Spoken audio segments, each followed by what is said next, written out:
Hello guys, good morning. അപ്പോൾ രാവിലെ തന്നെ നല്ല മഴയായിരുന്നു. മഴയത്ത് നമ്മുടെ വയലിൽ ചേട്ടന്മാർ ചൂണ്ടയിടുന്നുണ്ട് കേട്ടോ. ആദ്യക്കുട്ടനെ ഞാൻ കഴിക്കാൻ സീറ്ററിലിരുത്തി ലാപ്ടോപ്പ് ഓണാക്കി വെച്ച് അതിൽ കാർട്ടൂൺ ഇട്ട് കൊടുത്ത് കുറുക്കും എടുത്ത് വെച്ച് കൊടുത്തിട്ടുണ്ട്. കാരണം ആദ്യക്കുട്ടൻ ഇപ്പോൾ കുറുക്ക് കഴിക്കാൻ കാർട്ടൂണൊക്കെ കാണണം.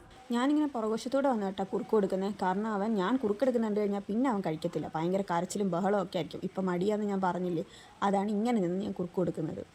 ക്യാമറ സെറ്റ് ചെയ്യുന്നത് നോക്കുക കേട്ടോ ആശാൻ. ക്യാമറയൊക്കെ കണ്ടിട്ട് ഇത് എന്താ ചെയ്യുന്നത് എന്ന് നോക്കുക. അപ്പോൾ ഞാൻ നോക്കാൻ നേരത്തെ അതിൻ്റെ അകത്തോടെ ആദ്യക്കൂട്ടം എന്നെ നോക്കുന്നത്. ഞാനപ്പോൾ ടാറ്റയും പറയിപ്പിച്ച് പ്ലെയിങ്സും ധരിപ്പിച്ച് ഒരു ഓക്കെയും പറഞ്ഞിട്ടുണ്ട്. അതൊക്കെയാട്ടെ കാണുന്നത്.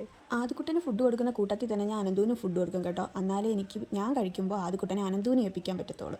എനിക്കുള്ള ദോശ കേട്ടോ ഞാൻ ചുടുന്നത്. ആദ്യക്കുട്ടനെ കുറുക്കും അനന്തൂന് ചപ്പാത്തിയാണ് ഞാൻ കൊടുത്തത്. ഞാൻ ദോശയാണ് ചുടുന്നത്. അതിനിടയിൽ കൂടെ ഞാൻ വാഷിംഗ് മെഷീനിൽ പോയി തുണിയൊക്കെ സെറ്റ് ചെയ്തിട്ട് കേട്ടോ.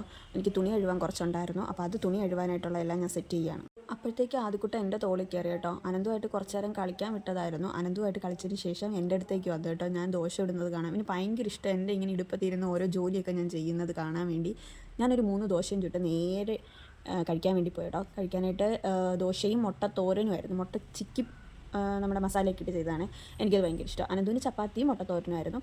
അങ്ങനെ ഞാൻ അത് കഴിക്കുന്ന സമയത്ത് അവനെ അനന്ത് നോക്കിക്കോളും. വൈകുന്നേരം ആയപ്പോൾ ആദ്യപ്പയും കൊണ്ടുവന്ന് ക്ലിനിക്ക് വരെ വന്നു കേട്ടോ. അവനൊരു മൂക്കൊലിപ്പൊക്കെ ഉണ്ടായിരുന്നു. അവിടെ ചെന്നപ്പോൾ അവൻ ഫുൾ ഓണായിരുന്നു. ഓട്ടവും ചാട്ടവും ബഹളവും ഒക്കെ ആയിരുന്നു. പിന്നെ ഡോക്ടറിനെ കാണിച്ചു, മരുന്നൊക്കെ മേടിച്ചു. ഞങ്ങളിങ്ങ് വീട്ടിൽ പോയിരുന്നു. അപ്പോൾ ഇന്നത്തേക്ക് ഇത്രയേ ഉള്ളൂ. ബൈ.